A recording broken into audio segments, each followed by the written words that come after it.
made. Yeah, mine's not there. So. Yeah, step one. For those who voted on the Instagram, thank you, appreciate it. Yeah.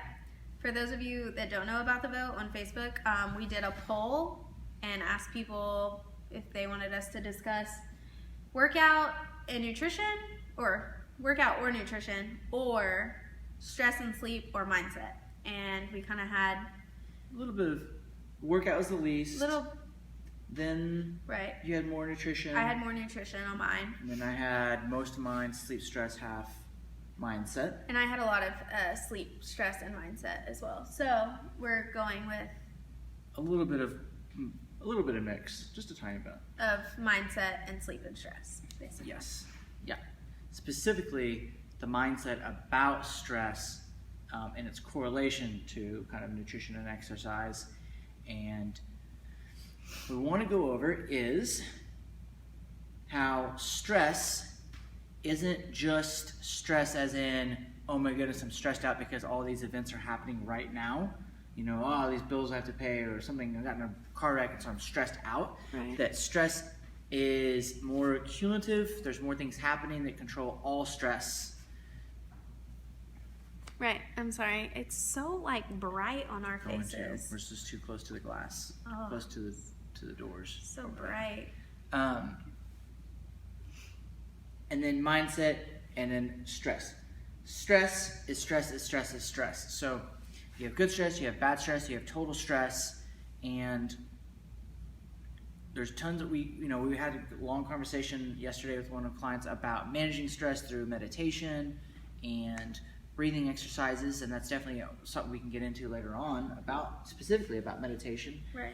What we're going to talk about is that stress can put the brakes on all sorts of other progress.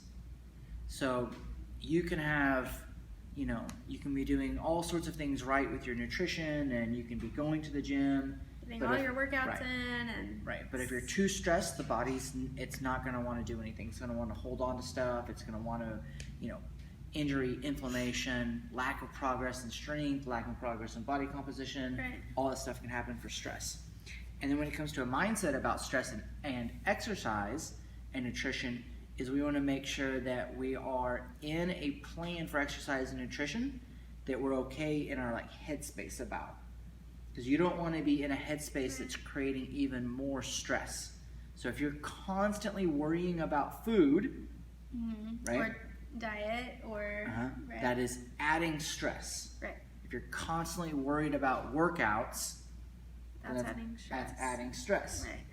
Okay. And when you are doing workouts, I know the intensity is a really big keyword. High intensity interval stuff. HIIT training is really big, right? And there's a lot of parts of the fitness industry that are leaning towards high intensity and do lots of work and lots of calories and sweat and work hard. Right. And go as fast as you can, as hard as you can, as long as you can. Right. And leave the gym, You're dying, you're dripping with sweat, your legs are shaking. Yeah. And so obviously those type of workouts are a considerable amount of stress. You feel stressed, you feel super tired, okay? Right. And there's nothing wrong with that type of workout, but it's the frequency and depending on that can be really hard on our bodies. Right. So if we already have a full-time job and kids and we're already in a high-stress life, we should be limiting high-stress workouts. And we should be in the mindset that it's okay to not kill ourselves. In the gym. Right. So be in a headspace that, I'm going to make 3 times a week, and a couple of days, I'm just going to practice my strength skills, or I'm going to practice working on, muscle composition, stuff like that. Right. And that you can leave the gym feeling great. Right. And just feeling, oh, that was a good workout. Yeah. And be okay with it, not being like, man, should I have worked harder? Or if it's been week after week after week, that you're like, oh, I really haven't great, super hard sweaty workouts. Is that why I'm not making my progress? Right. No, probably not. There's a lot of things that are happening. Right. With stress and exercise. Right. You have anything you want I do like how I'm just like, right.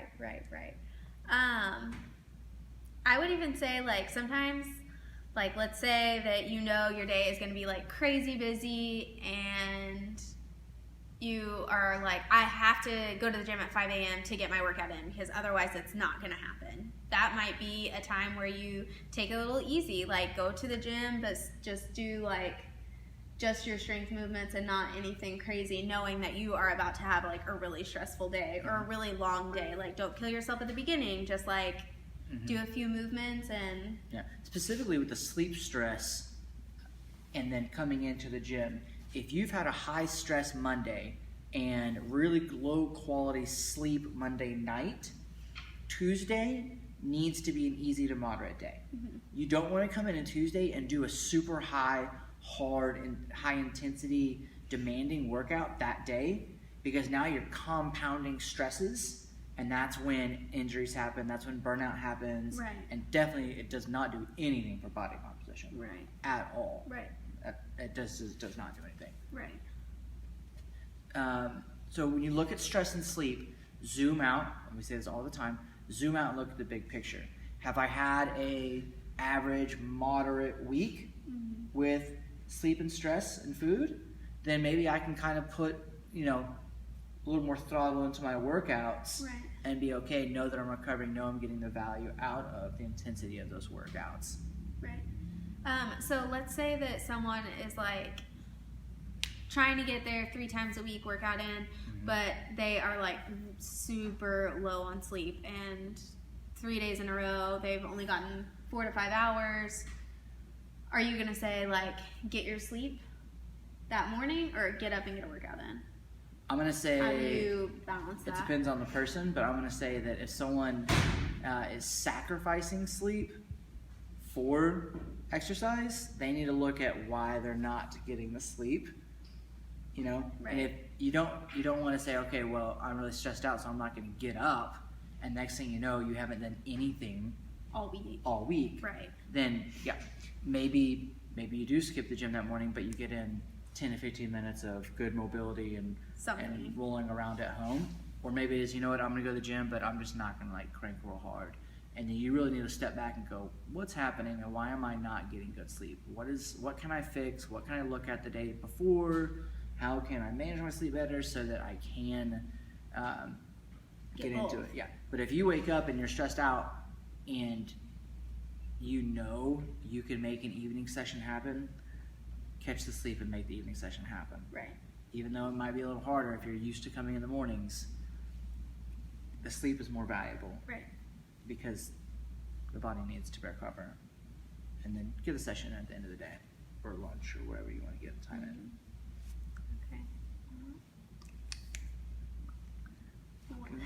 Good. What else? So sleep, recommend 6 to 8 hours of high quality sleep. And then stress management, you want to, do everything you can in your ability to manage stress through meditation, through mindfulness, through community, and through professionals, therapy and consultants, stuff like that. The mindset really just ties in with the stress though, because if your mind is thinking, if you're a big worrier, if you're constantly overanalyzing, like let's say that you didn't get a lot of sleep, so you didn't get your workout in. But if you're constantly stressing about it all day that you didn't get your workout in, then you're just causing yourself you're actually not letting the body rest. You're just So you gotta own what you can with that stress. And like, you know what? I'm gonna be okay, and I'm gonna be good with getting 15 minutes of just mobility and kind of yoga type rolling around exercises, and that's okay. And I'm all right with that. And then say, you know what? I'm gonna recover, and I'm really gonna get an attack the next day. I think that's pretty much it. As an example here with how we try to manage stress with exercise is we try to have, if you look at 3 days a week or 4 days a week, you try to look at like a low, medium, high, or a, muscle focused, strength focused, and then maybe an intensity focused day. And if we're thinking about cardio, you have an intense cardio, medium intensity cardio, low intensity cardio. We're going to do the low intensity cardio first. If we have another day of cardio, then we might end the high intensity of the cardio. But we're not going to program high intensity cardio one day, high intensity strength training the next day, and then, you know, super demanding metabolic work 3 days, 4 days in a row, because we know that's going to be too stressful for like a lot of people. The average person. The average person just does not, and it's not in line with the goals. Right. You know, you don't need to work that hard, and you definitely don't need to work that hard just for the sake of burning calories. Right. Because that's more value. And that the last piece we were talking about mindset was, we'll finish here, is having a mindset that exercise and nutrition has more value than just weight loss. Right. That's like big key, is that know that the mindset about what exercise is and what nutrition is for the value of your health, so that you are thriving, not surviving. Thrive. We right? want to thrive. Okay, you're getting proper nutrients, which affects everything else. Right. So just know that, and when you're starting nutrition or exercise programs, take the value in being a healthier person, legit healthier, not specifically like a leaner person or smaller person, which there's not one of those goals, but think, am I exercising? Am I eating better because I literally want to be a better human? I want to live longer. I want to live with less pain. I want to be more confident. I want my skin to be better. I want more energy. Right. You know, all those other big, huge factors that nutrition and exercise are so good for. Not just, oh my goodness, I need to lose 4 pounds. Right. Yeah, cool. And that's it. And we'll shut her down. Yeah, and if anyone has any topics they want us to discuss next week, Any specific questions, are you telling me please. to sit up straight? Please, Is that please. what that was? Were you like hinting? Mm-mm. Anyways, yes, please comment or message us or anything. We can talk about anything. We can talk about champagne or shoes or traveling. I looked at videos today about how to open a bottle of champagne with a saber. See, we can do that next week. That would be cool. Yeah. So it doesn't have to be just workout, nutrition. It can be anything. Okay. Bye. Oh, let's do our thing. All right. Okay. Peace, love, hang time, rock and roll, hang time, drink time, kettlebell time. Now shut it.